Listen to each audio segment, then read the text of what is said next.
Lu bener-bener noob banget masuk ke stage dunia ya kan. Terus lu harus lawan negara-negara gede-gede gini. Wah ini gak main-main gitu. Level kita sama level mereka jauh banget men. Lu kalau bener-bener kompetisi kan it's hellish. Lu harus praktisnya berapa lama, lu harus grinding, lu dimaki-maki orang, maki-maki bos. Ya itu semua untuk membentuk diri dan karakter. Banyak other companies out there yang juga ikut kompetisi terus tapi gak pernah menang kan. Yeah, that's not good for branding, right? You know what I mean? Yeah. Sekarang barista ada certain image lah. Oh lu sebagai barista lu keren, tato, ya kan, rewok. Ya unfortunately a very Mikhail Jasin profile, ya kan. Thanks Mickey. Your job as a barista itu untuk bisa nge-service customer gitu dari sisi produk dan also hospitality. Did you miss it? I think I miss it a lot. Gitu. But if you ask me, would I do it again? Gitu, probably not.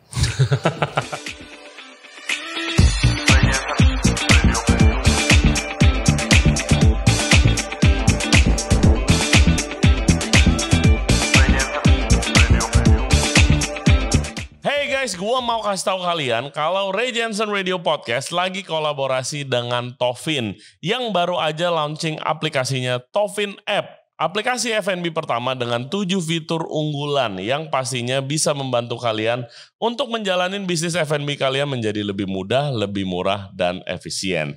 Nah, buat kalian yang mau belanja mesin kopi, gelato, kitchen equipment, ataupun ingredients apapun, kalian bisa belanja di Toffin App. Dan bisa pakai kode referral dari gua, RJR Toffin, RJRTOFFIN. Kalian bisa dapetin diskon sebesar 2,5%. Lumayan banget apalagi kalau lagi setup bisnis baru. Syarat dan ketentuan berlaku. Jangan lupa download Toffin App di App Store dan juga di Play Store. Hello everybody, thank you very much for tuning in to Ray Jensen Radio Podcast. Kita kedatangan tamu, ini sponsornya champion-champion barista nih bisa dibilang. Namanya Aston Utan, dia adalah co-founder dari coffee shop Common Ground. Sarangnya champion-champion barista Indonesia nih katanya.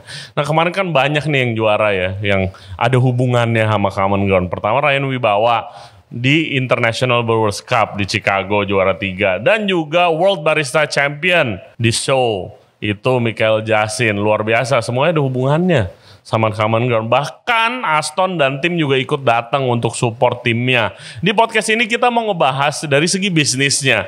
Kenapa sih ini Aston dan tim dari Common Ground tuh niat banget kalau untuk support barista-barista Indonesia. Kan menangnya juga gak seberapa duitnya. Dan gua yakin dana yang dikeluarin pada saat latihan, hire coach, tes bahan, R&D itu bahkan lebih besar. Jadi efeknya apa sih ke bisnisnya dan juga tujuan dari Common Ground ini untuk support kompetisi itu apa sebenarnya? Jadi make sure kalian dengerin podcast ini sampai habis karena pelajarannya banyak banget. Gua aja belajar banyak banget ngobrol sama Aston. So, jangan lupa subscribe seperti biasa di Ray Jensen Radio Podcast di YouTube, Spotify, and all other podcast platform. Juga follow kita di Instagram dan di TikTok di Ray Jensen Radio. Now, please welcome Aston Utan dari Common Grounds. Enjoy the show. Hello, Aston. How are you, man? Good, Ray. It's been a while, man. How are you? It's been a while. You must be, very good lah. Baru menang sana-sini, right? Yes. Congratulations. Thank you so much. Kadang-kadang juga masih unbelievable in a way gitu. Masih kayak ini beneran gak sih gitu? Iya, masih agak blur gitu sih, Ray. Waktu podcast kita pertama lu sempet cerita sedikit juga soal waktu lu mau mulai ikut kompetisi. Ya. Gitu kan. Terus habis itu I know dari ceritanya Miki, dari ceritanya Coco, perjuangan mereka jatuh bangun, which is lebih sering kalahnya ya, jangan pernah lupa daripada menangnya, right? Gitu. Terus habis itu akhirnya dua-duanya bisa mencapai prestasi yang luar biasa dan satunya menang lagi juara dunia. Juara dunia kopi dari Indonesia, man. Damn. Gila. If you ask me when we started tuh apakah gue pernah nyangka bisa sampai segitu? I'm gonna tell you straight up, hell no, man. Hell. Iya pasti kan kayak lalu ngapain sih gitu banyak kan? Iya, not only that, cuman waktu kita kompetisi pertama kali dan kita bener-bener masuk ke world stage ya sama our partner Joshua.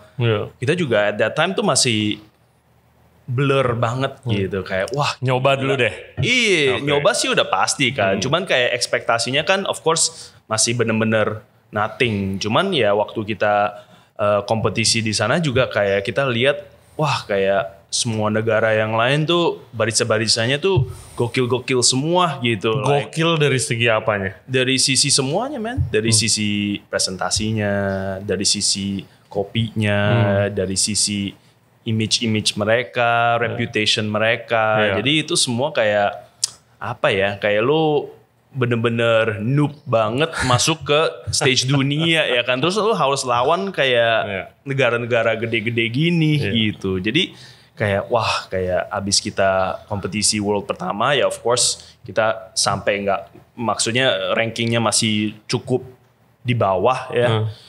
Ya kita abis itu udah tahu kayak wah ini nggak main-main gitu, level kita sama level mereka jauh banget men gitu, kayak so far. Berapa tahun yang lalu?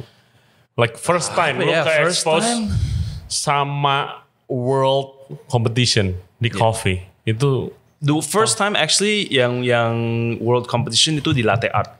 First competition kita pernah menang itu di latte art, barista kita namanya Johnny.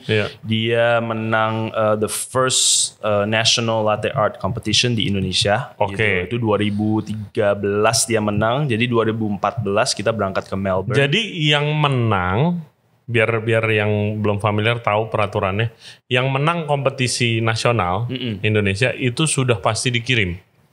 Yes. Sudah pasti? Sudah pasti. Oke, jadi pasti. Kayak, nah waktu dikirim dia membawa nama sendiri, membawa Indonesia, apa membawa common ground?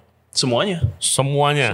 Oke, jadi satu kesatuan lah. Bener. Ya intinya kan ini barista yang terbaik di kompetisi ini dari negara Indonesia. Gitu. Jadi ya at the end of the day ya maju S1 kan. This is our national representative gitu. Tahun 2013 pertama. Terus begitu lu lihat world stage gimana?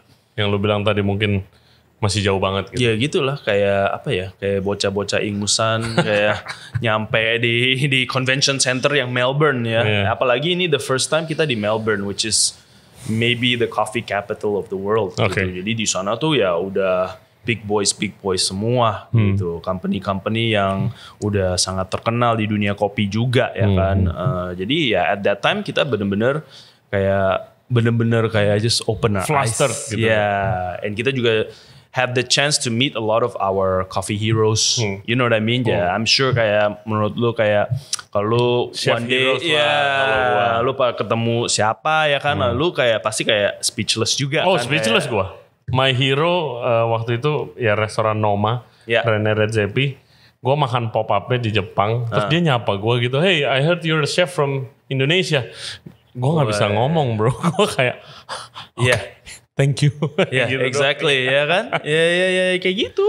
Kayak itu bener-bener kayak opportunity yang at that time was priceless gitu. And not only that, cuman mungkin something unique to our industry is biasanya in the specialty coffee world, secara industri kita lumayan terbuka ya. Maksudnya kita lumayan bisa sharing, kita bisa berteman, kita bisa collaboration-nya kental banget sih. Nah, kan compared to mungkin chef atau pastry chef itu agak beda ya. Kadang-kadang bini gue juga bingung gitu. Kenapa gue kalau ke coffee shop orang lain gue bisa ngobrol sama orang kopi lain tuh lama banget gitu. Bini gue kan pastry chef tuh ya kan. Dia kayak terus ya gue ngomong kita ngomong soal kopi, soal resepi gue, soal resepi dia. Kita coba membanding gitu. Terus bini gue langsung kayak ya kan? It's like never going to happen in my world gitu ya kan. In pastry rada sulit kan. Agak lebih sensitif kan. Tapi ya di dunia kopi ya menurut gue itu yang bikin dunia kopi itu sangat unik gitu ya. I like to call them frenemies ya kan, friends but enemies ya kan. Ya mau gimana pun kan pasti kompetisi. Cuman at the same time tuh kita masih very cordial, kita masih ada good relationships gitu.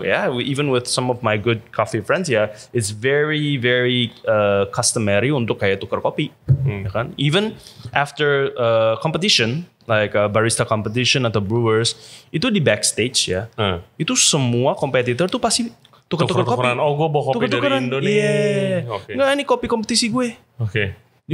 Itu juga udah disiapin biasanya. Jadi itu abis every competition tuh ada tuh tukeran-tukeran. Jadi entar lu pulang ke negara lu bisa cupping. Jadi dari semua kompetitor ya lu coba-coba. Oh ternyata yang ini skornya segini, yang ini kayak gini, yang ini kayak gini. Itu very very normal and it's been happening for years gitu, years. Jadi ya kemarin kita juga habis World Competition kita bawa pulang tuh ada second place, third place sampai I don't know what place tuh kita cupping sama anak-anak di company gue juga biar mereka tuh tahu gitu. Oh ini nomor 2, nomor 3, nomor 1 kayak gini nih levelnya gitu. Hey guys, kalau kalian enjoy the podcast so far, thank you very much dan jangan lupa subscribe di Ray Jensen Radio Podcast. Back to the show. It's very important itu supaya ngebuka mata staff khususnya gitu kan. Absolutely. I mean what you did is amazing. Tapi kayak mau ngelakukan itu kan susah ya. Pertama lu pasti keluar duit juga, ya kan? Waktu. Ya. Kayak lu ngeribetin, lu bikin diri lu ribet gitu kalau gue lihat. Gue jarang ikut kompetisi. Bukan jarang, nggak pernah ikut kompetisi. Terus gue lihat lu sebagai business owner yang udah pasti ribet juga, hari ke hari cabang banyak, ngurusin operation dan lain-lain. Tapi lu masih ngeribetin diri lu niat-niat ngurusin anak-anak lu kompetisi gitu kan? Ya. Tapi kenapa lu lakuin itu at the first place? At the first place, to be honest with you, dari awal sampai sekarang kan kita banyak berubah lah ya. Dari cuman 1 toko atau brand baru ke 16 toko dan lain-lainnya kan, it's a different stage of the business. Jadi when we started the business, itu kita bener-bener kayak juga mulai bisnis kopi random gitu. Bukan sesuatu yang kita mikir kayak kita mau 20, 15, whatever cabang in the next 10 years gitu. Itu cuman kayak let's try this. It looks interesting. It looks very promising. It's still in the early stages. Terus ya luckily ada partner-partner yang juga niat ya kan untuk build something together gitu. Dari kita berempat emang chemistry kita cukup bagus gitu. Masing-masing brings their own thing to the table gitu. Nah waktu kita awal-awal bikin our first cafe, which was not even a common grounds at that time. Ya kita juga ngurusin day to day. Kita juga belajar on the go. Tapi kita juga kayak exploring the industry. And at that time juga coffee competitions tuh masih cukup muda ya atau baru. Or even like primitive lah ya gitu. Cuman at that time kita juga sempet kayak mikir kita mau belajar di mana lagi nih gitu untuk ngedalamin teknik kopi, untuk ngedalamin skills kita, untuk even as a business maybe if we do well it can have positive impact ke bisnis kita secara branding ya kan. It's all these things yang sebenarnya beneficial. Nah dari sana juga at that time Yanto ya my partner was like let's just try aja gitu, no's gonna hurt. And waktu itu juga ada si Joshua kan my partner, dia juga kayak let's try gitu. Itu bener-bener from scratch. And as you expected the first competition total fail ya kan, total fail. Cuman dan sorry, dari kapan kayak mulai kayak ayo kita sampai menang? Nah ada gak terpoint anjir nih kita harus buktiin diri kita nih. Ada momen itu you know what? Sebenarnya nggak ada. If you ask me. And waktu kita menang World juga, kita juga nggak set out kayak tahun ini. Kita harus menang. Gitu. Karena menurut gue untuk harus menang itu faktornya banyak ya. I mean of course preparation, of course you harus cari kopi yang bagus, presentasi lu harus bagus dan lain-lainnya. Cuman there's a certain percentage of things yang lu nggak bisa kontrol di kompetisi, yang it's not up to you gitu.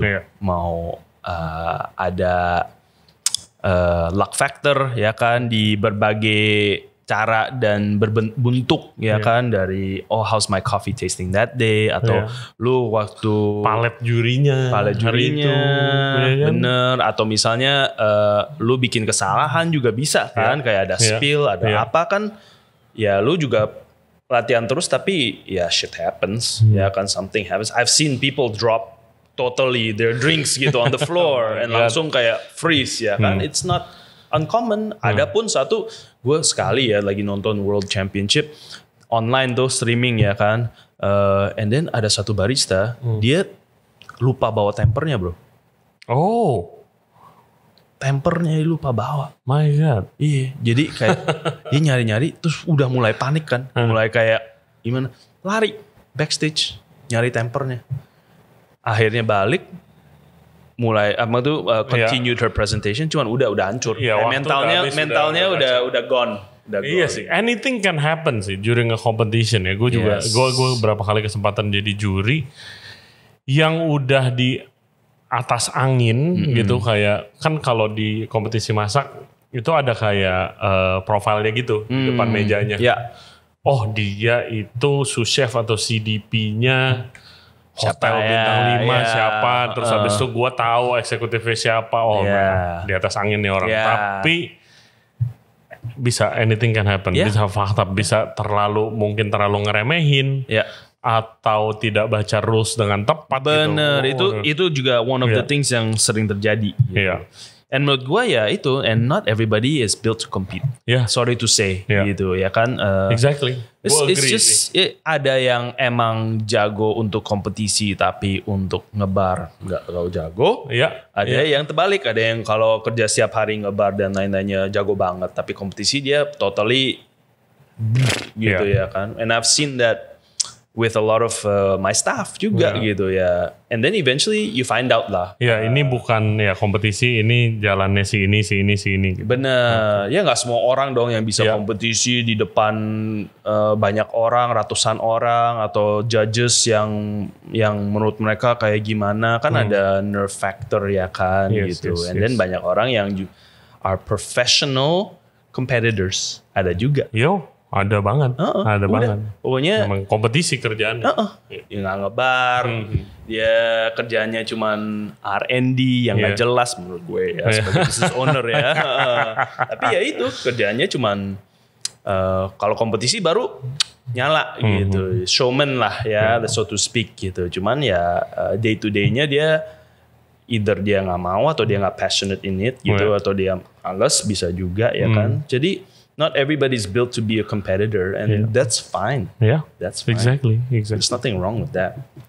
Oke guys, Regensen Radio Podcast lagi kolaborasi sama Tofin yang baru aja launching aplikasi terbarunya, Tofin App, aplikasi F&B pertama dengan 7 fitur unggulan yang pastinya bisa membantu kalian menjalani bisnis F&B kalian dengan lebih mudah, lebih murah, dan juga lebih efisien. Dan kopi kita di Regensen Radio Podcast Studio itu dari Tofin juga, dari mesinnya Victoria Arduino Eagle One yang super canggih, dan juga grindernya Eagle One Prima. Buat yang mau download Tofin App itu bisa download di Play Store dan juga di App Store. Jangan lupa kalau belanja ada promo kode diskon untuk spesial pendengar Regensen Radio Podcast.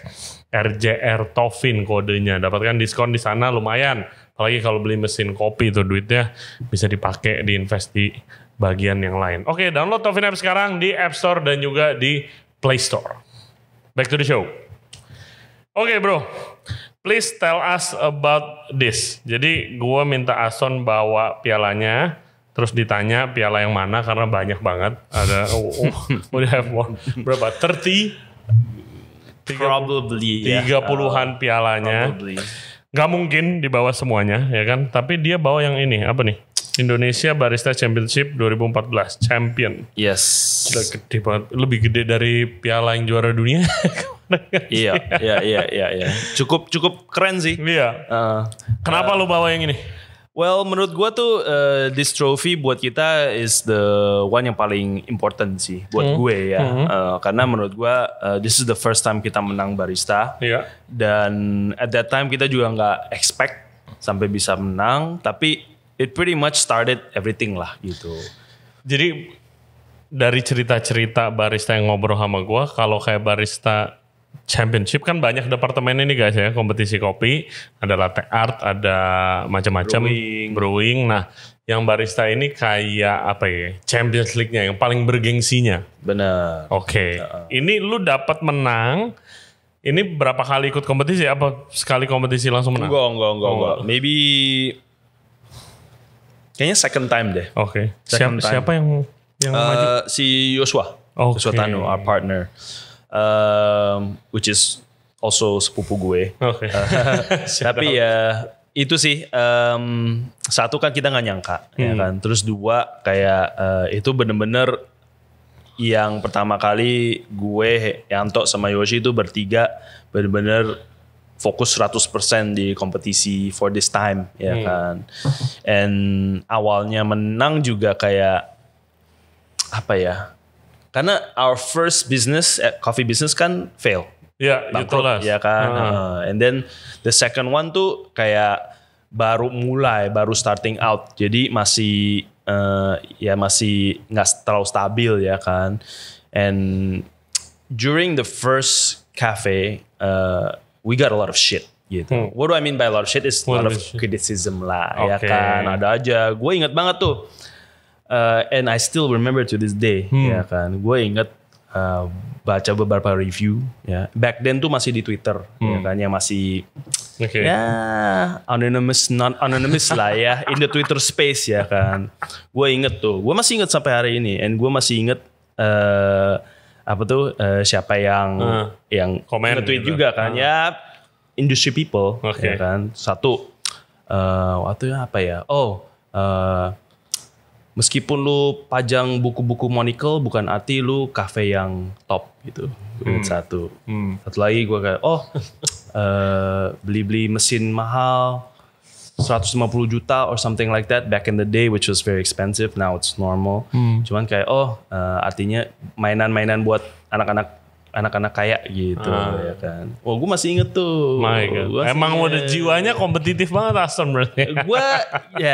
That's true. Jadi that's one of the things yang also makes gue, Yanto, Yoshi yang put a fire in you. And kita emang orangnya kompetitif. We don't like to lose gitu. Clearly. Dulu sampai sekarang tuh in every part of it, not only competition but in business, in whatever, we don't like to lose gitu. That's just not part of our DNA. Jadi ya mau gimana pun tuh kita meskipun we do lose tapi we learn and kita pengen nyoba lagi gitu. Gue lihat ekspresinya Miki waktu menang. Like Miki, gue tuh selalu kalau ketemu sama Miki tuh dia very reserved. Yes. And very humble. Lu semua di belakangnya udah jauh lebih histeris daripada yang juaranya gitu kan. My God. Gue ikutan happy lihat that moment. Kayak pasti I don't know, pasti mungkin lu flashback ke zaman lu perjuangannya kali. Yes. Right? Yes, absolutely. Yang gue mau tanya ke lu tuh, lu sebagai business owner, lu seterlibat apa sih kalau yang paling deket deh nih, Miki sama Coco. Kemarin di Chicago, right? Miki Barista Championship di Seoul. Waktu preparationnya sampai lu ikut ke sana gitu kan? Lu se-involve apa sih dari segi business owner? To be honest with you, Ray, terakhir ini sih kalau involvement gua secara pribadi personal sih nggak banyak. Gitu. Kita gua lumayan hands off. Mungkin dari partner-partner gua lebih involved ya, karena Joshua juga waktu mau preparation competition dia banyak input karena of course dia udah beberapa tahun pengalaman ya kan jadi kompetitor. Terus Yanto emang coach ya kan, jadi coach dia pasti very involved. Cuman if you ask Yanto tuh coach? Yes. Now if you asking me, kalau dulu dibanding sekarang semua business owner-nya tuh nggak se-involve dari like zaman dulu gitu. Karena zaman dulu ya of course kita tuh harus turun tangan karena nobody else is going to do it as well ya kan. And kita at that time juga merasa kita tuh masing-masing tuh harus play a strong part gitu. Of course that was 10 years ago kan 2014-13 gitu. Since then until now karena kita saking seringnya kompetisi dan attitude kita yang gak mau kalah, maunya bangkit lagi, mau nyoba terus gitu, itu sudah heavily ingrained di company kita, company culture if you so to speak gitu. Jadi mau gimana pun kayak misalnya kayak gue pengen break nih kompetisi gitu, kayaknya gak bisa gitu. You know what I mean? Gitu. Dari company ya. Kayak menurut gue tuh udah ingrained. Ada gitu. company yang staffnya minta-minta ikut kompetisi gak dikasih, lu staffnya mau break gak bisa, lu harus ikut. Gimana ya? Bukan kayak kita maksa gitu, tapi kayak apa ya? Udah menjadi budaya di perusahaan lo. Iya. Tapi kita nggak mikirin kayak harus menang gitu atau enggak, kan nggak realistik juga. Cuman kita udah membentuk banyak barista dari nol jadi juara nasional. Sekarang juara internasional, ya kan? Jadi ya at the end of the day juga udah jadi budaya kita. Mereka itu semacam rite of passage, ya kan, untuk gue pengen nambahin skill gue pengen rasain kompetisi kayak gimana. Kalau dapat barista yang bersifatnya pengen kompetisi untuk membaiki diri, itu bagus, itu positif, itu membangun karakter gitu. Nah kita selalu lihatnya dari sana, Ray. Jadi this barista dia benar-benar serius nggak? Dan tujuan dia untuk melakuin ini tuh apa sebenarnya awalnya. Kalau tujuannya untuk menjadi influencer, gue langsung fuck you gitu. Tapi kelihatan tuh. Kelihatan. Dari mana? Kelihatan. Ya awal-awal tuh pasti awal-awal interview gue pasti udah kelihatan. Karena sekarang, dari dulu sampai sekarang pun itu pasti kan kita ada multiple choice question tuh di sheets kita. Kalau mau interview gitu ya. I want to be restaurant manager, I want to be a trainer, I want to be a roaster, I want to be barista champion. Ya kan? 9 times out of 10, Ray, barista champion. 9 times out of 10. Karena dia udah mungkin berharap juga kali ya, kalau misalnya gue kerja di Common Ground, gue seorang barista, ya gue mau ikut kompetisi dan jadi barista champion. Iya. Tapi again balik lagi ke yang tadi, not everyone meant to compete, apalagi jadi champion. Exactly, itu for sure. But the other thing is, why do you want to compete? Why? Ya kan? What is your motivation? Bingung pasti kalau ditanya begitu mah. Banyak. Ada yang very straightforward, Ray. Ada yang kayak ya aku mau jadi terkenal gitu, mau jadi shit. Ya, ada. That's why kayak suruh pulang. Bye ya kan. Karena ya menurut gue tuh itu your interests are very selfish lah. Ya kan gitu. It's not for yourself in particular juga in terms of learning the craft or giving back to the industry. It's more about how can I be famous on the internet, ya kan. Dan menurut gue itu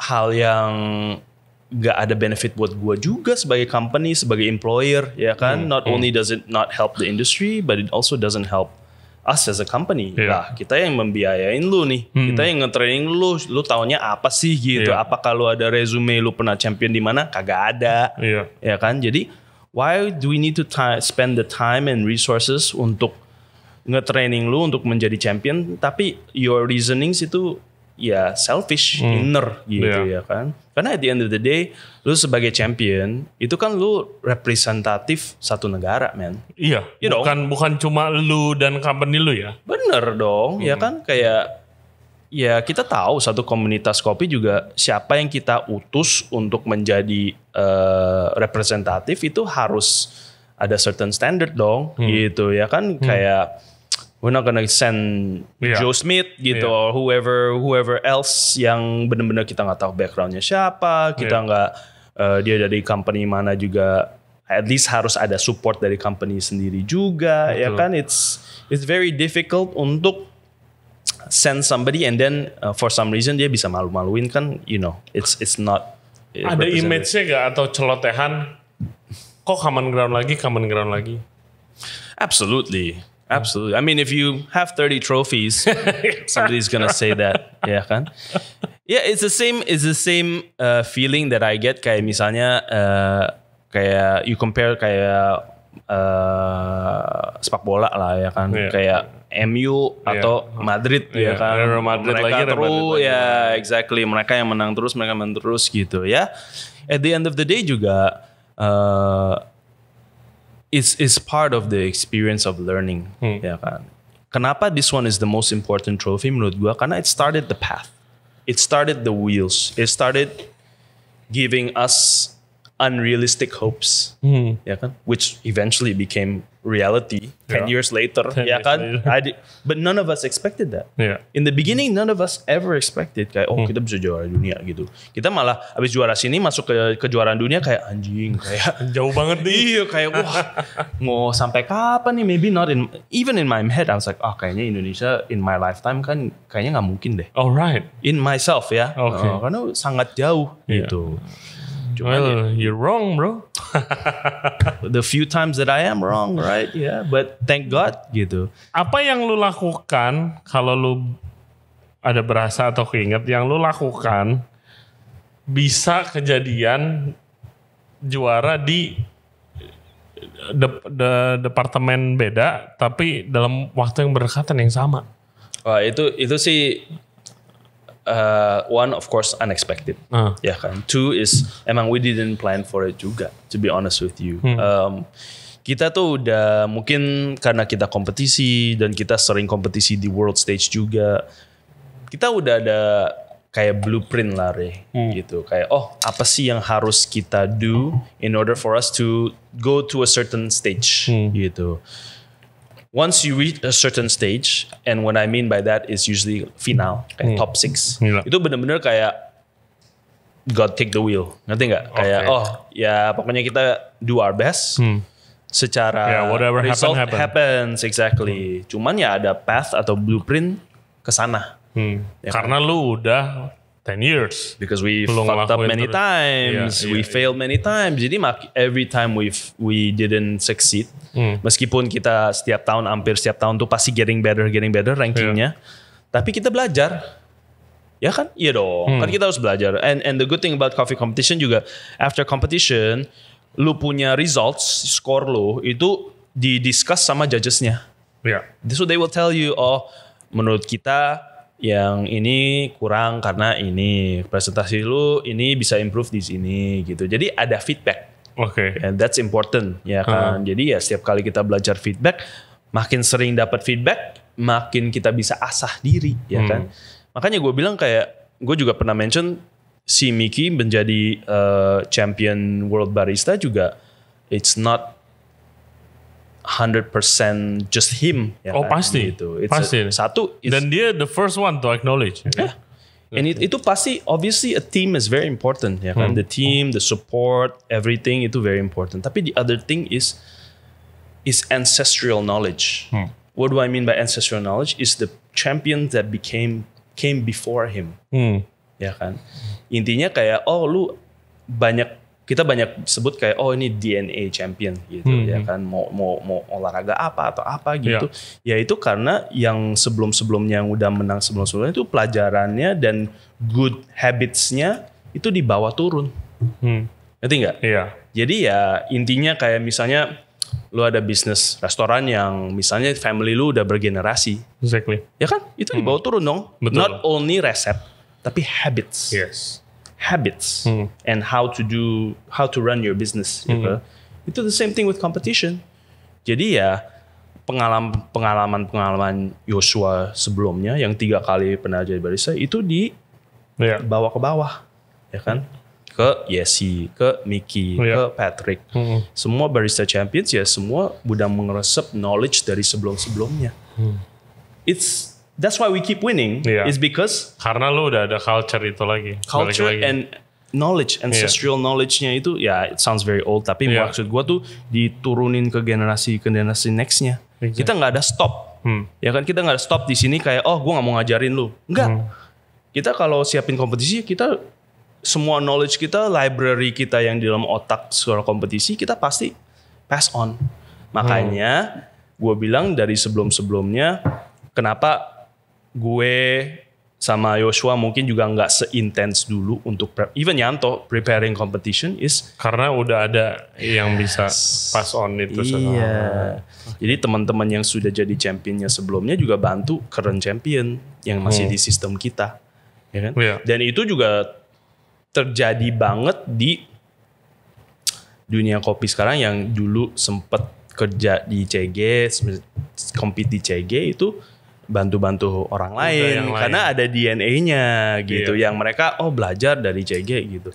Man, oke, maybe kita trofi 30 ya Ray gitu. Cuman dari semua orang yang compete ya, yang di semua competition itu banyak banget yang bekas CG.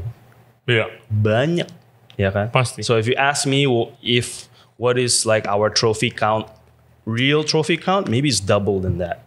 Gitu. dan Karena impact-nya sih. Exactly. Mau menang nggak menang, dapat pengalaman. Mau abis menang, abis kompetisi stay di CG atau nanti suatu saat cabut bikin bisnis sendiri atau kerja sama lain, tapi pengalaman itu kan tetap dibawa and share it to their team. Ya.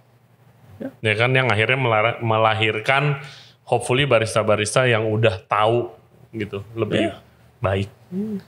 So ya emang meskipun our ancestral knowledge atau championship DNA udah sebar di luar dari kita punya company, tapi ya itu ada positive effect lah to other coffee companies, ya kan, who we consider frenemies, ya kan, tapi ya moga-moga tuh bisa ngedrive industry forward gitu. Dan honestly speaking juga it gives us another impetus juga to be better, ya kan? Ya, lu kalau udah merajalela berapa tahun kan you get A pressure.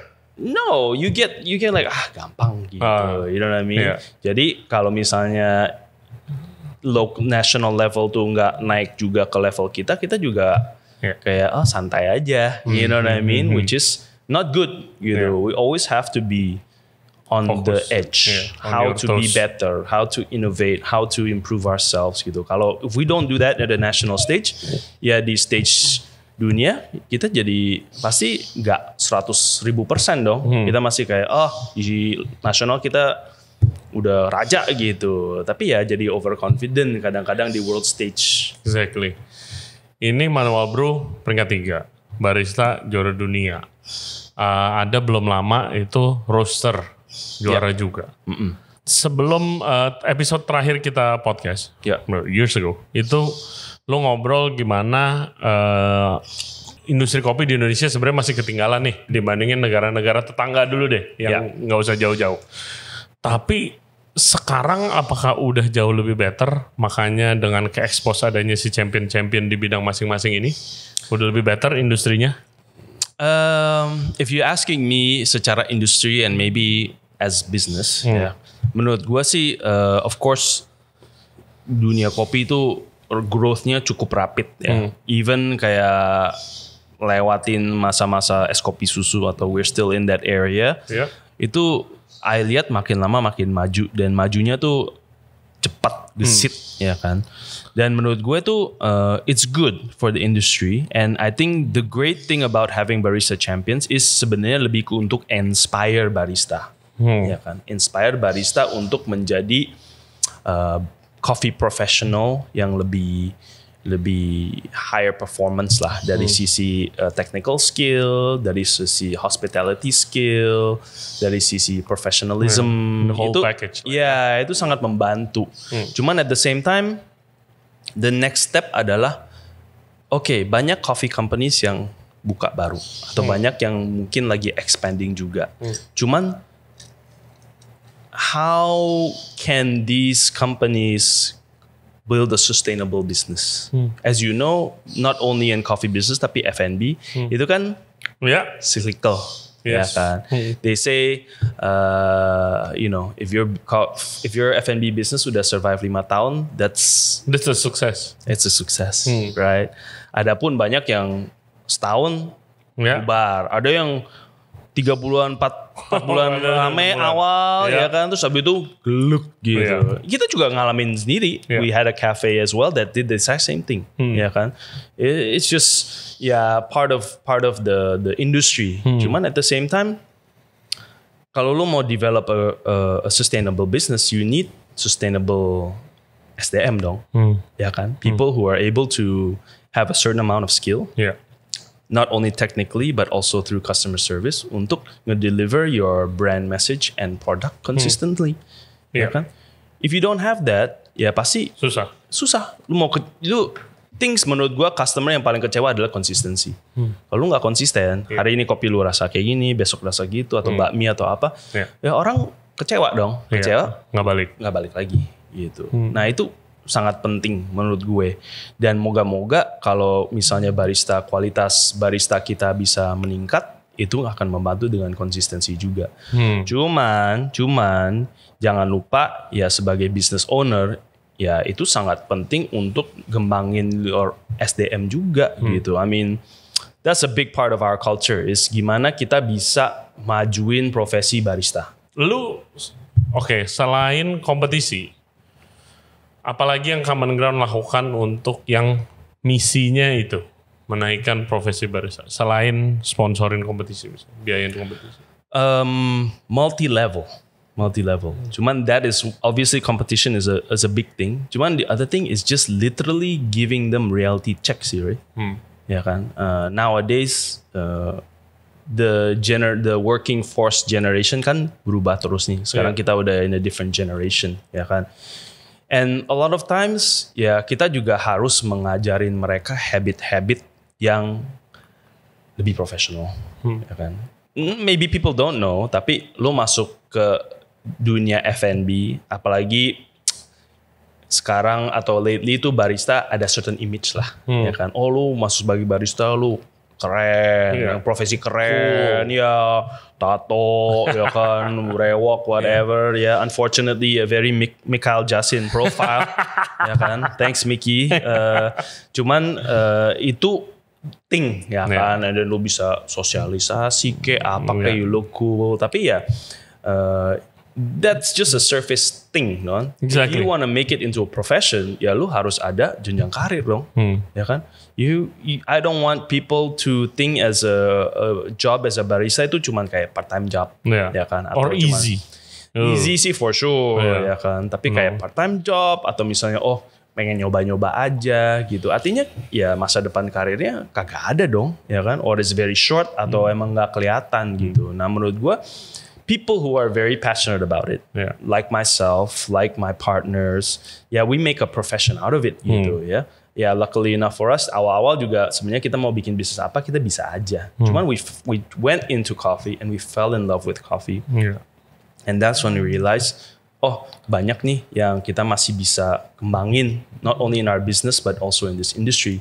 Makanya ya kita juga nyemplung di bisnis ini, it takes up 95-97% of our time gitu. I work full time for my coffee company gitu. I don't have side gigs yang gue lakuin and spend time there, no. I'm almost in the first 3 years gue hampir 7 days a week. Gue kerja sebagai barista in my first cafe non-stop gitu. Not because I had to do it. In a way yes, but not because also karena gue control freak atau apa. Because I fucking loved it. I love getting up at 7 o'clock in the morning on a Sunday to make coffee and meet customers. That's why you stay gitu kan, because you love it. Because we love it. Jadi I see that as passion. Emang lu bener-bener genuinely you love this job. Tapi lu berasa gak in your position sekarang kan, I bet ya role-nya udah beda lah ya dari dulu jaga bar. Belum lama the founder of Tuku kesini. Tio. Dia kayak lagi ngomongin role, business roles gitu. Terus dia bilang kayak, gue tuh kangen banget sebenarnya hari-hari di mana Gue bangun pagi, gue di belakang mesin kopi, gue ngobrol sama customer, gue bercanda-bercanda sama staffnya, terus teman-teman gue mungkin siangan datang buat nongkrong sampai malam di kafe gue kecil gitu kan. Yeah. Gue kangen banget gitu. You feel the same way? Absolutely, 100%. Yeah. 100%. Itu kayak apa ya sesuatu yang exciting lah. I think that's one of the great reasons why you become a barista too. Karena you meet a lot of people. And that's always exciting, ya kan? Kalau misalnya you have a desk job atau lu cuman back office, ya lu ketemunya yang sama-sama aja gitu, which is fine. Yeah. Cuman there's something exciting about meeting people. And that's what makes cafes great. Yeah. That's what makes coffee great. It's because you meet a lot of people gitu, and in a setting yang gak serius, gak gimana, gak awkward, ya kan? Emang your job as a barista itu untuk bisa nge-service customer gitu dari sisi produk dan also hospitality. Did you miss it? Oh yeah, absolutely. Yeah. And a lot of times, to be honest with you, even I don't do that rarely anymore. Cuman misalnya kalau gue lagi di Surabaya behind the bar. Yeah. Gue kayak, weh behind the bar nih bos besar. Once in a while. Hey, gue inget kayak sering, maksudnya kalau gue lagi ke cafe, ya, whichever one of mine I have a meeting or whatever tuh, kadang-kadang gue masih ketemu customer lama gue, Jack. Masih banyak. Terus mereka approach me and they say hi, and then I was like, oh, how are you doing, blah blah blah. It's really nice to catch up with people that I haven't seen in a long time gitu. And itu kayak catching up-nya bukan committal ya, kayak nggak ada kayak transactional, enggak gitu. Bener-bener kayak, oh, how are you doing? How's the family? You know, how's coffee? How's work? Gitu. Jadi that's the good thing about it is working in a cafe is non-transactional. Gitu. In my role now, because I'm a business owner and a CEO, ya itu pasti ada tujuan lah untuk ketemu orang ya kan gitu. Unless I'm doing podcast, which is always fun. Jadi ya itu it's I think I miss it a lot. But if you ask me, would I do it again? Probably not. That's 10 years ago. You know, back is not. Oh, exactly. Gua feel the exact same way. Kadang kayak, kangen service, sibuknya baca tiket, teriak-teriakan kalau service, terus kayak ya udah coba aja. Lu kan ada restoran, service lah gitu. After 2 days, oh my god. Mencok bro. Kayak kemarin kan gue baru buka bakmi tuh. Jadi staff kita tuh 7, terus ada yang resign 3. Biasalah, brand baru, staff ngilang nih 3. Jadi mau gak mau itu gue harus service. Opening closing. Hari keempat gue udah mau tumbang. Gue udah mau tumbang. Badan gue gak biasa aja gitu kan. Belum biasa lagi. Wah gue udah tumbang, udah gak enak, udah panas dingin. Partner gue lihat, Ray, gue panggilin suster. Infus bro, gue di depan toko doping. Habis itu malam servis lagi. Gila kalau nggak ada itu infus gue udah collapse bro. My God ya, udah nggak biasa badannya. Miss it very much. Tapi untuk day to day, mohon maaf. But also hospitality life is not easy bro. Emang physically, it's a young man's game. Draining. Young man's game exactly. Lu especially sebagai chef pasti ada aja 12-hour shift, is like normal ya kan. Lu break juga smoke break paling cuman berapa lama udah langsung hajar lagi. Belum service is service, cuman after service or before service kan prepnya banyak man. Yang nggak kelihatan nih justru. People don't think ya kan, kayak lu kalau lagi nggak rame lu cuman bengong gitu. Apalagi di kitchen prepnya banyak banget. Exactly. Prepnya banyak banget. Same thing as barista, kita juga kalau lagi nggak terlalu rame juga pasti kalau gue lihat barista satu pun yang cuman bengong gitu, gue bilang you got something to do, find that out what it is you have to do. Yes, exactly. Jalan terus. Nggak ada. Selalu kalau di dapur di resto gue nggak mungkin lah nggak ada kerjaan. Mau kosong pun restoran or bar pasti ada yang dikerjain. Pasti. Lu inventory kek, lu ngecek apa, lu R&D kek, lu paling gampang apa? Bersih-bersih. Bersih-bersih lah gitu. Yes. Ada sampah, buang ya kan. Ada kitchen table atau apa. Lap. Yes. Exactly. You got there's always something to do in F&B. So that's in my opinion juga being able to develop hospitality professional, itu yang harus diajarin ya kan. Itu hal-hal yang sebenarnya simple tapi penting banget. Itu budaya F&B yang proper lah gitu. Dan Lu mau bisnis yang bagus ya lu harus bisnis yang proper dong. Mindset sih, gue bilang mindset. I mean, gue trying to install ke semua staff gue tuh kayak lu kerja seperti ini di rumah lu atau di outlet lu sendiri gitu. Yeah. Itu mencakup semua kebersihan, Bro, preparation. absolutely. Last year kita kan ada coffee competition kan, biasa kan, national competition. Terus kebetulan at that time gua nge-host si Anthony Douglas dari Axel, who was a barista champion 2022 ya, untuk pop up di FHA gitu or whatever it was, I forgot gitu. Bro, gua masih inget kan dia dibantu anak-anak gue juga tuh. Dia ngebar kan setiap hari cuman kasih kopi, jualan beans gitu.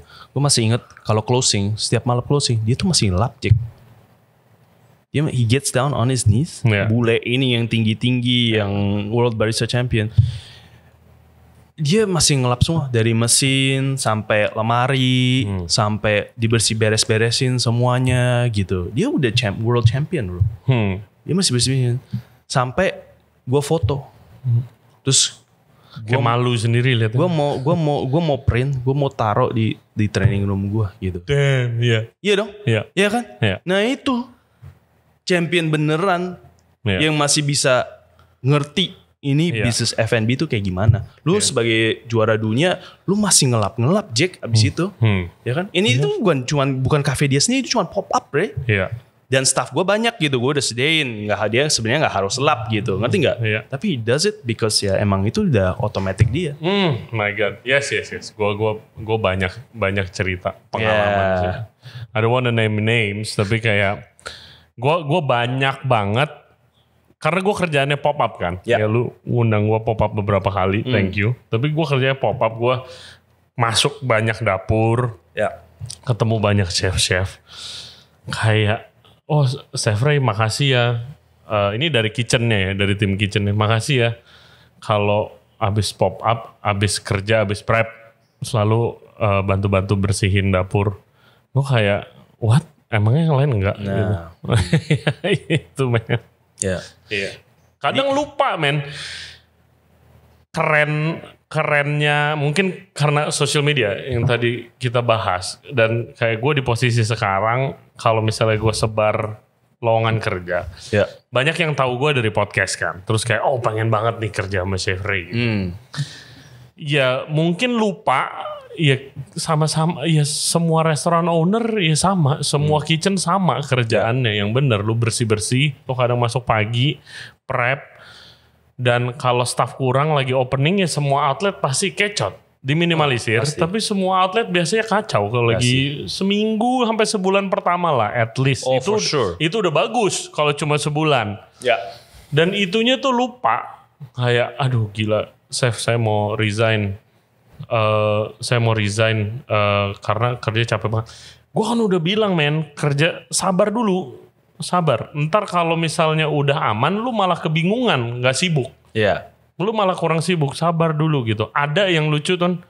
Jadi yang ngelihat gue buka lowongan kerja itu chef satu restoran yang gue nggak kenal, tapi dia dengerin podcast gue katanya. Terus dia nyuruh anak buahnya kerja di tempat gue di Bami kemarin. Terus habis itu ini anak buah nih nggak perform. Bengong. Terus habis itu kerjanya berantakan banget. Terus gue bilang nih kayaknya ketinggalan nih orang. Terus gue ajak ngomong dia. Ini kan lagi masa probation semua berbuka. Gue bilang, bro, lu kerja harus lebih baik. Karena lu ketinggalan. Sudah jelas lu ketinggalan. Lu gak bisa nangkep informasi yang dikasih sama atasan lu dengan baik. Kalau begini nanti lu gak lulus probation. Dia bilang apa? Wah, alhamdulillah banget chef kalau saya mau diberhentiin. Beneran dia bilang ke gitu. Alhamdulillah.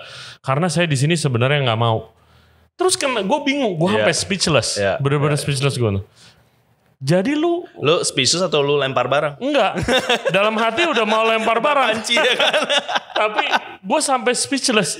Terus kenapa lu? Gue cuma nanya. Terus kenapa lu daftar? Lu interview dan lu kerja di sini? Kalau begitu? Karena disuruh chef saya. I mean that's a totally wrong reason gitu kan. Lu mau cari kerja, lu cari yang cocok sama lu sekarang gitu. Ya. Chef saya ya ngikutin podcastnya, terus katanya bagus kesini. Tapi saya sebenarnya nggak cocok. Iya. Dan jangan kerja di sini dari awal. Oh my god, lu buang-buang waktu gua. I know, right? Oh my god. Ya. Itu gila sih menurut gua. Makanya gua juga even until now itu kalau staff barista gue tuh HRD tuh ngambil orang buat interview anak baru kan, itu harus selalu lewat gue, Ray. Gue selalu interview terakhir, jadi gue kayak final bossnya, ya kan. Dan di sana gue tuh 95% of the time itu gue cuman kerjaannya cuman pahit-pahitin dia.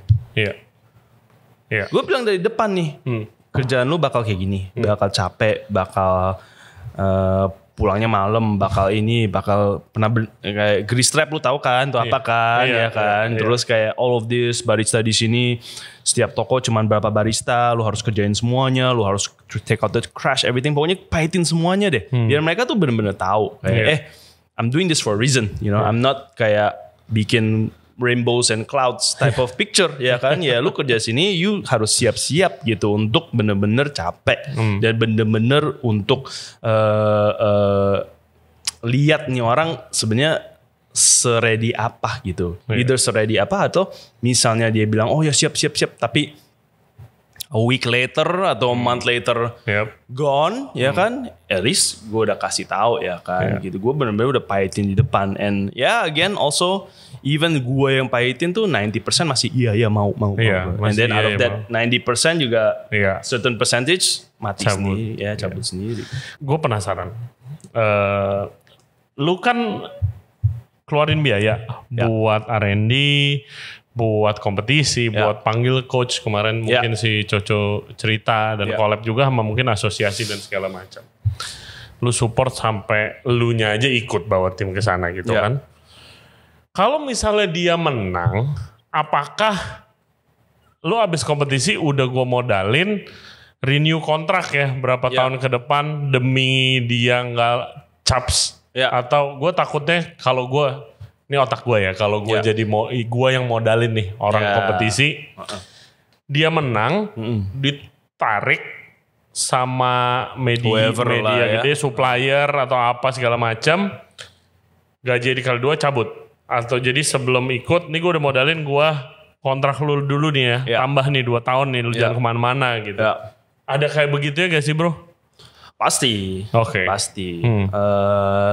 I remember kita pernah ada satu champion kita yang 2 kali menang latte art juga, ya ujung-ujungnya dibajak, ya kan, dibajak brand lain, dan dia juga brandnya juga jadi pakai, tahu nggak? Kayak jadi title dia, kayak kemenangannya itu, yang lu modalin, yang gue yang modalin, yang gue yang iniin semua, ya kan, ya. And then eventually ya pasti kesel lah, ada kekesalan gitu. Intinya kayak ya merasa semacam betrayed lah ya. Cuman of course gue juga realistic, kayak misalnya nggak mungkin chancesnya nggak banyak untuk satu orang yang stay forever juga. It's very difficult juga kan.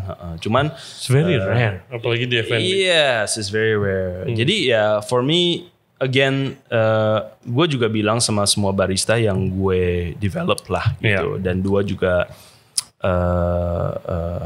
support ya secara kompetisi dan lain-lain, kayak journey lu tuh masih panjang gitu. Intinya kayak masa depan lu tuh masih jauh gitu, meskipun lu menang ya, mau nasional mau internasional atau apa, ya menurut lu bakal jadi champion selamanya.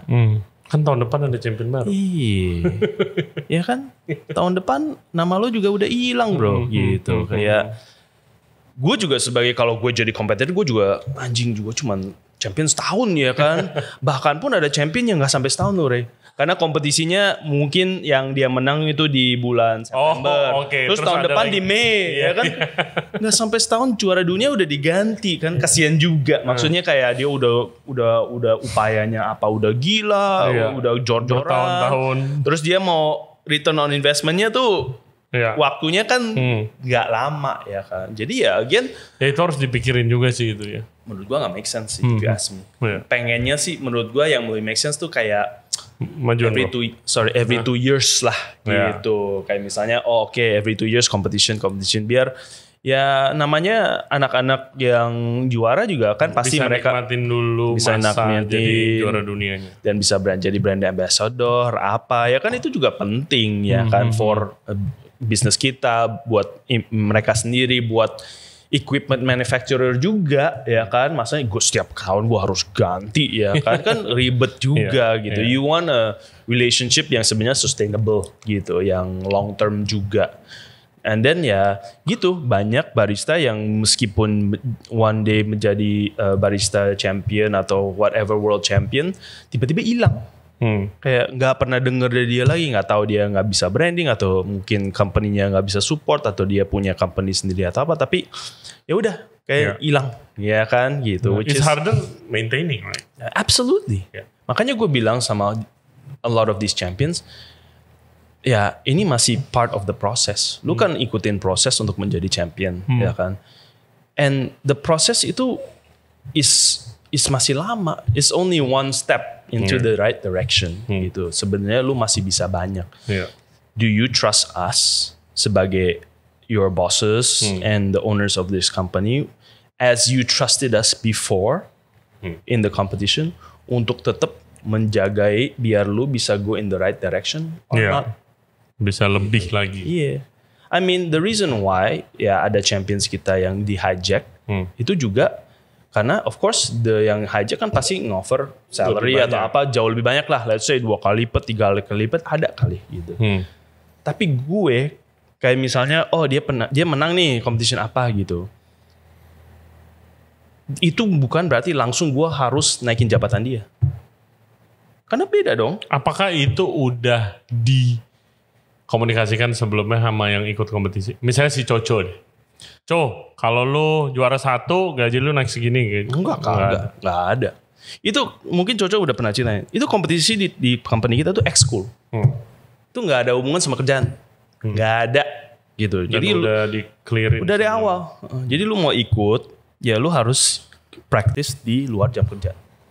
Mau sebelum jam kerja, sesudah jam kerja, lu mau cuti kayak biarpun apa disupport, tapi ini tidak ada hubungannya sama jabatan lu, sama kerjaan lu di company-nya. It's just a company benefit. Oke. Dan yang gue baru tahu abis podcast sama Miki sama Coco, kalau menang nggak dapet duit. Depends Tahun on itu not ada from us. No, iya. Tapi dari kompetisinya tuh nggak dapat. Kayaknya Miki kemarin dapat. Miki dapat, tapi nggak semua kali ya. Ya. Dan I think sama depends on the tournament. Kalau lu hitung sama biaya ini itu. Nggak nutup. Sama sekali nggak. Nggak mungkin nutup. It's nice, but it's not like wow. It's not life changing. It's not like lu menang Wimbledon ya kan or something like that. No. So is it worth it? I don't know, man. If I look at how many trophies I have and I look at the receipts, secara on surface, no. Oke, kalau lu lihat pure angkanya doang. The math does not add up, ya kan? Karena ya, to be honest with you, in a competition, lu ikut competition tuh sebenarnya gue anggap tuh kayak investing in your brand and investing in your people, ya kan? Your brand and your people. Jadi ya pasti returnnya tuh jangka panjang, and returnnya itu bakal lebih ke, gue selalu mikir kayak, banyak bisnis F&B tuh mungkin gak terlalu fokusin marketing budget. Especially yang tradisional lah ya gitu. Apa tuh marketing? Gak jelas, lu cuma buang-buang duit gitu. Nah karena gue backgroundnya di FMCG dan di marketing, buat gue dari awal gue udah bilang sama partner gue, pokoknya certain percentage of sales itu harus masuk ke marketing budget. Gue gak mau tahu itu udah baku gitu. Ya pokoknya lu transferin ke marketing budget.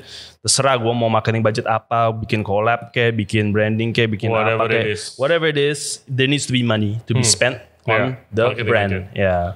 Dan gue anggapnya tuh marketing budget tuh kayak semacam piggy bank tuh, Ray. Jadi meskipun piggy banknya itu nggak kelihatan atau nggak bisa dipegang, intangible, itu kita invest terus tuh. Kita masukin dikit-dikit koin. Makin lama tuh makin gendut, makin besar gitu. Nah itu sebenarnya X factor any F&B business or business in general adalah brand.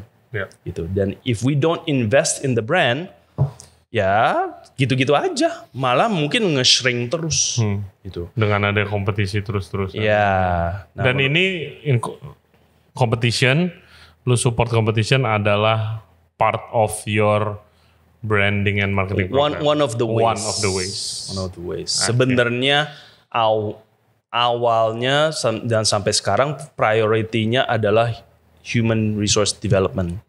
Itu yang number one gitu. Karena we found that more people yang ikut kompetisi, mereka tuh makin mature, makin professional, makin kerja keras, makin loyal to the company juga, ya kan? Karena itu emang lu kalau benar-benar kompetisi kan it's hellish, ya kan? Lu harus praktisnya berapa lama, lu harus grinding, lu harus sacrifice time, lu dimaki-maki orang, maki-maki bos, ya kan? Ya itu semua tuh untuk membentuk diri dan karakter gitu. Jadi menurut gue ya itu benar-benar masuk ke SDM gitu. Banyak let's say other companies out there yang juga ikut kompetisi terus tapi nggak pernah menang kan. Ya that's not good for branding, right? You know what I mean? Gitu. So kebetulan kalau emang menang ya of course is beneficial to branding. Cuman at the same time it's not the primary reason gitu. The primary reason is development of SDM. Lu mau nggak develop SDM lu gitu. Dan what's next? Udah menang. Knowing you bakal arahannya yang belum champion juara 1 nih, di push terus di semua departemen. I don't know, man. That's a good question. Good question. Obviously ada beberapa other competitions yang kita belum first place lah ya. Even this time juga not expected ya kan, bener-bener kayak kita very very blessed, feel very lucky, feel very grateful karena kita nggak kayak oh iya tahun ini kita pasti menang nih gitu atau we have a very very good chance, we don't know gitu. Mungkin kita awalnya oh kayaknya tahun ini everything looks good, jadi kayaknya masuk final kayaknya very possible. Ya best result kayaknya top 3. Tapi abis di top 3 itu kita nggak tahu nih. Terserah dah, ya kan. Leave it to the man above, ya kan. We don't know gitu. Jadi mungkin gue merasa karena kita udah menang barista dan barista itu yang mungkin yang paling bergengsi, ya yang paling prestigious lah. I don't know yang lain. Of course, it'd be nice to win. Cuman I don't think it's a big priority for us anymore. And it's not something di kompetisi lain yang kita banyak kejar kayak oh kita harus menang barista karena dari awal sampai sekarang emang barista kita selalu dominasi secara nasional ya. Yang competition lain not as much barista tapi kita selalu dominasi.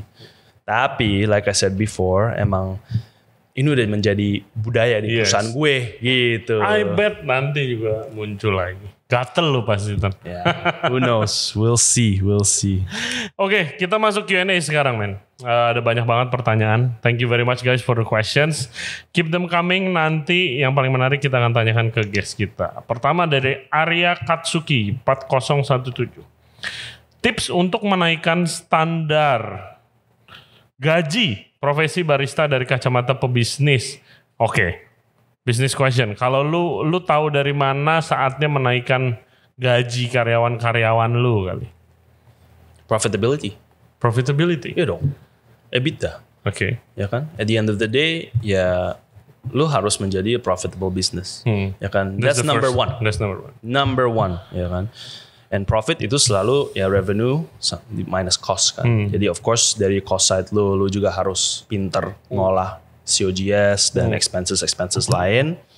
And dari sisi revenue lu ya lu harus bisa find out how to grow if you can gitu. Kalau misalnya your revenue is strong atau growth dan cost lu emang cukup tight, ya if you have budget you can do it. Why not? Kalau he or she udah deserve. Of course.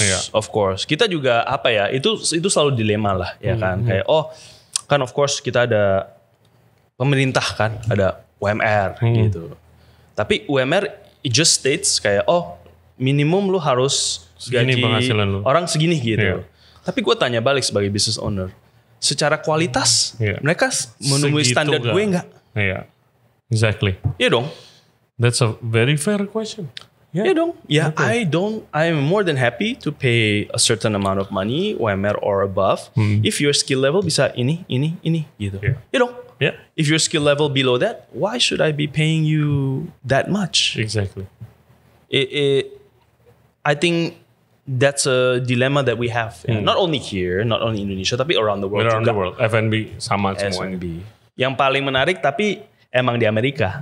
Karena Amerika, especially front of house, itu kan very tip driven. Yes, Ya kan? Tip culture-nya sangat beda gitu. Itu lagi dilema juga tuh I cuy. heard.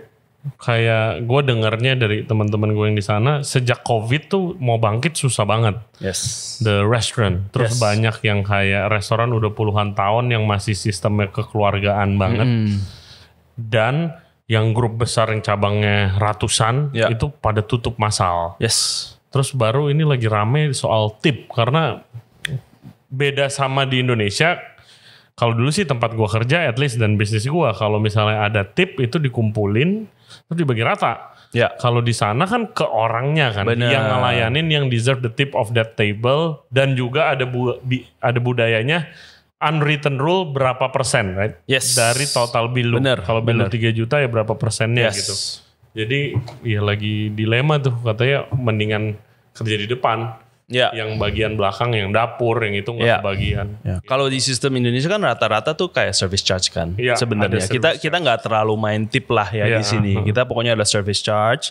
Service charge-nya itu dibagi depan sama belakang, ya kan biasanya. Cuman ya which is totally fine. Cuman dalam pemikiran gue juga loh kenapa harus depan dan belakang gitu. Karena yang depan sebenarnya yang kerjaan untuk upselling, ya kan. Jadi menurut gue pasti ada mungkin banyak harus dieksplor secara salary structure gitu.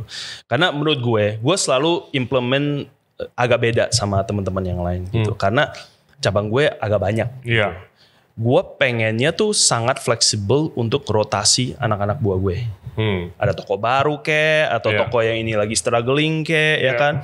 Kalau kita mainnya service charge, artinya kan kalau misalnya kita pindahin anak ke toko yang lebih sepi, Dia nggak mau. dia nggak mau lah, dia protes ya kan. Jadi ya semua mau kerja di outlet yang rame. Iya. Terus gimana? Sulit dong. Iya, terus gimana lu mau ngembangin toko yang kurang rame gitu? Masa lu langsung tutup karena staff Iya. lu yang Nggak mau ke sana. nggak mau ke sana, ya kan? What Jadi do you do, bro? my system rata-rata. Oke. Jadi gue based on jabatan, Oke. ya. Jadi service charge gue tuh nggak dibagi secara revenue. Semua rata sama. Cuman service charge gue tuh lebih based on Points. points, which is happens juga kan in a Iya. few places kan. Banyak juga. Disiplin kayak apa kayak ini Iya, kayak iya. gitu, insentif kayak gitu. Nah menurut gue itu bisa lebih ngejudge anak-anak rata-rata based on mereka punya performance in each store gitu. Good point juga sih. Gue terbiasa bisnis gue bagi rata. Tapi it will be a problem kalau cabang udah banyak ya. Iya. Karena Susah kan bro. amin-amin kalau rame semua. Ya kan? Yeah, which is not always the possible, case yeah, not always lah. the case, Ya. yeah. And itu menurut gua very annoying lah. Kayak misalnya lu minta nih, lu sebagai owner minta staff lu, tolong dong bantuin gue di toko ini.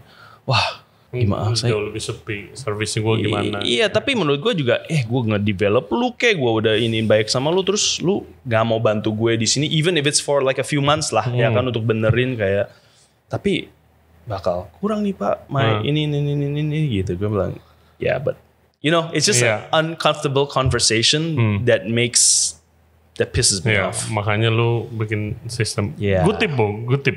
Thank you. Next question. Mostafista 8898. Dengan perkembangan kedai kopi zaman sekarang yang ada di mana-mana jualan espresso base. Apakah pelan-pelan warung kopi tradisional akan tergantikan dan semua beralih ke mesin kopi? Pertanyaan itu. Good I don't think so. question. I think budaya kopi justru espresso base new, right? Yeah. Tapi back to the original question, kalau misalnya kedai kopi yang tidak espresso base artinya apa? 3-in-1 base, Saset base. sachet base. Which is awalnya menurut gue business model itu agak aneh sih. Karena a sachet is meant to be D2C, direct to consumer. kenapa jadinya jualan?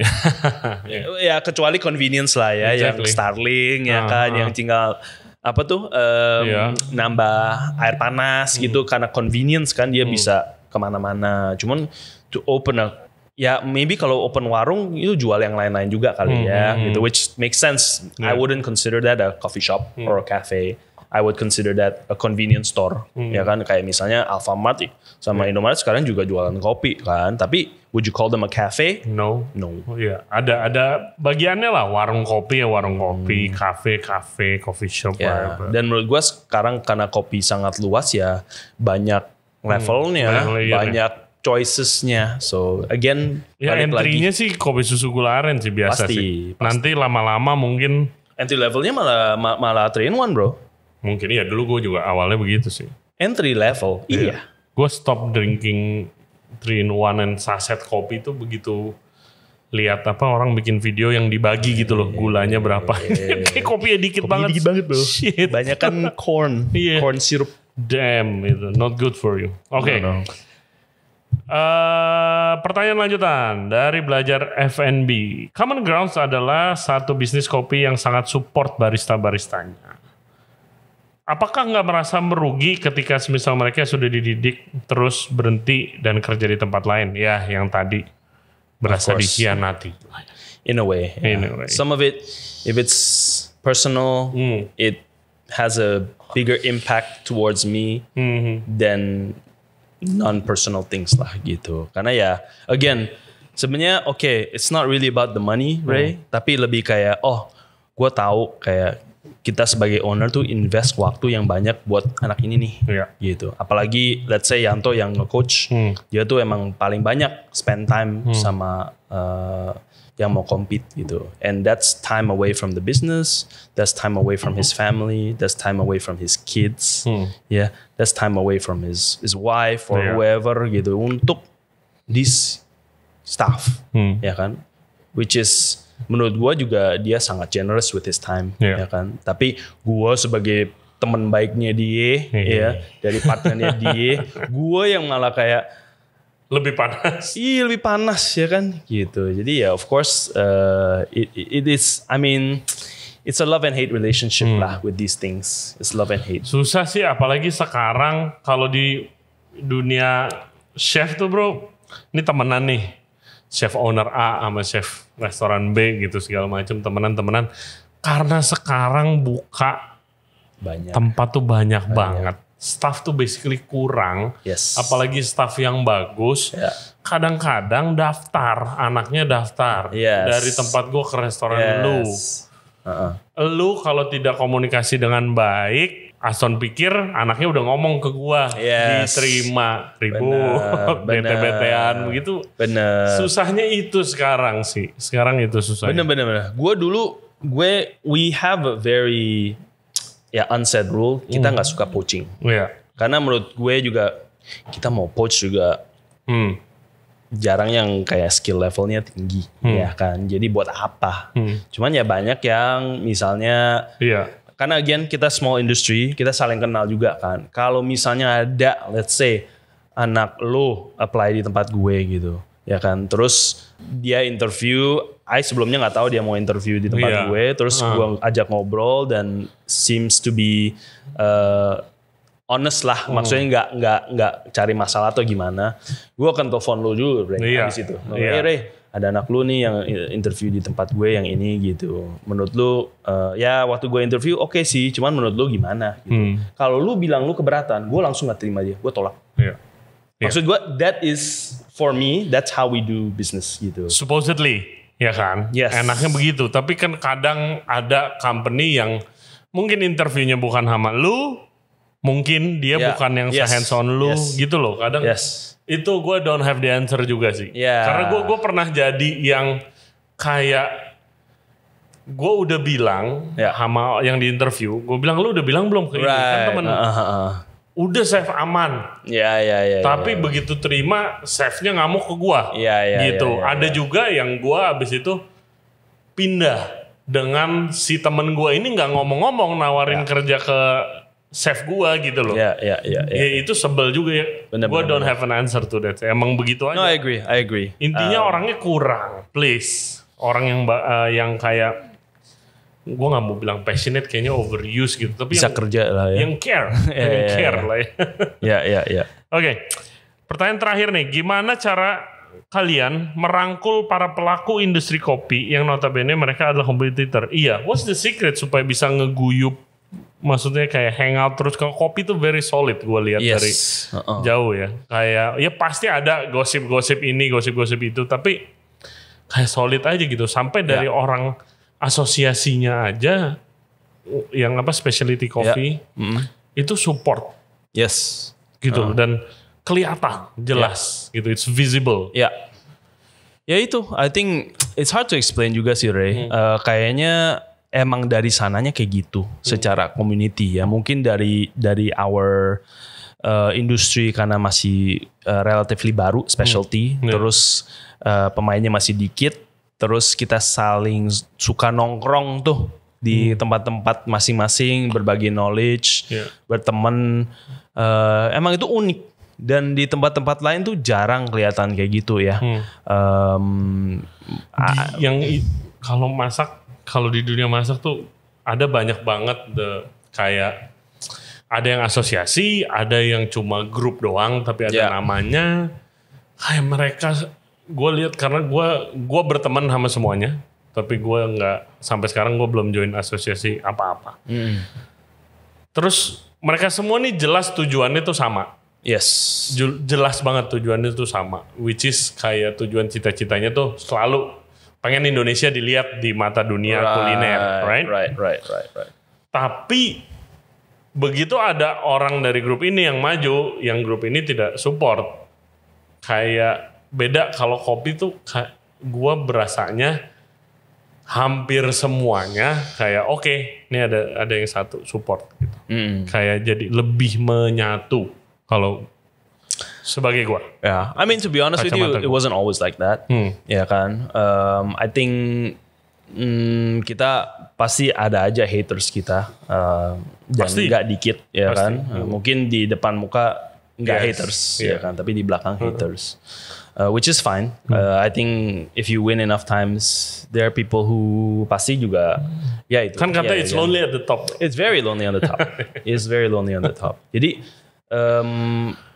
if you ask me kenapa industri kopi bisa sangat supportive, I think again like I can't explain it. It's an industry trait. Karena menurut gue it doesn't only happen di national level, di international juga. Jadi even kita suka pergi ke international competition ya, jadi itu ketemu tuh teman-teman yang lain. Ya mereka juga selaku coffee profesional juga ya, punya cafe ke, barista ke, apa ke. Tapi ya itu sama kayak the spirit of sharing, the spirit of friendship itu sangat kuat di luar juga. Bahkan tadi sebelum gua kesini gua juga ketemu Hide, which is one of our good coffee friends from Japan. Dia juga World Barista Champion 10 years ago. Tapi ya itu sering ketemu. Kalau gue ke Jepang gue pasti ketemu dia. Kalau dia ke Indo atau apa kita pasti. Dia ke Indo kemarin pengen minta tolong untuk bawa ke Aceh untuk nyari kopi. We do it gitu. Jadi gue juga to be honest untuk ngajak jelasin kenapa gitu. Iya, atau ngajak kayak coffee company dari luar untuk pop up di sini. Mereka mau.